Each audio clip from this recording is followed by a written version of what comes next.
আওয়ামী লীগের জায়গায় আজকে বিএনপি ঠিক কিনা বলেন? বিএনপি আওয়ামী লীগ হতে পারবেন না।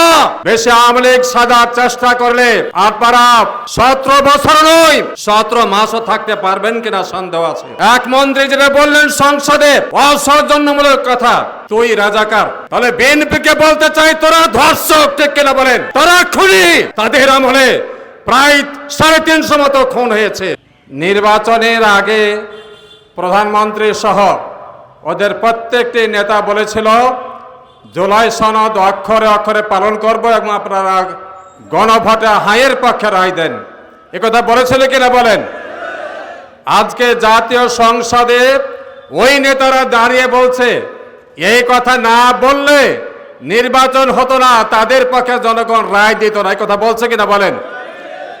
জাতীয় সংসদে দাঁড়িয়ে এটাকে অস্বীকার করা, এটা হচ্ছে জাতীয় পতাকার অবস্থান। এরা হচ্ছে জাতির প্রতারক, ঠিক কিনা বলেন?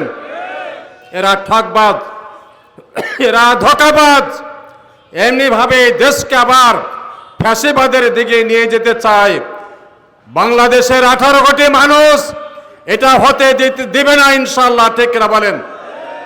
আর একটা কথা বলতে চাই, জাতীয় সংসদে বিএনপির এমপিরা মন্ত্রীরা যে ভাষায় কথা বলছেন, আওয়ামী লীগ 17 বছর ধরে সে কথা বলেছে।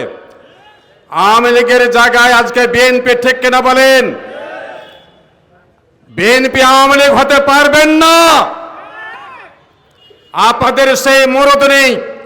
বেশি আওয়ামী লীগ সাজার চেষ্টা করলে আপনারা 17 বছর নয় 17 মাসও থাকতে পারবেন কিনা সন্দেহ আছে, ঠিক কিনা ভাইয়ের আমার?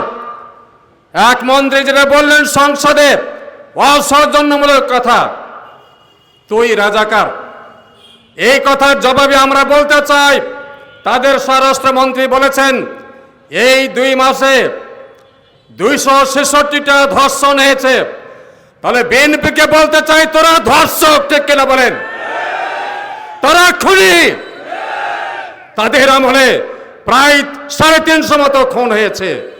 তারা খুনেরা, তারা লুটেরা, তারা ধর্ষক, ঠিক করে বলেন? সুতরাং এই দলের হাতে দেশের মানুষের জানমাল ইজ্জত নিরাপত্তা নিরাপদ থাকবে না। সুতরাং সময় থাকতে বলছি আপনাদেরকে সচেতন হতে হবে। ওই পথ থেকে ফিরে এসে জনগণের মনের কথা, জনগণের বুকের ভাষা বোঝার চেষ্টা করেন। আমি আর কথা না বাড়িয়ে আগামী দিনে এই সৌর শাসনের যে কোনো পদক্ষেপের বিরুদ্ধে ঐক্যবদ্ধ থাকার আহ্বান জানিয়ে আমার বক্তব্য শেষ করছি। আল্লাহ হাফেজ।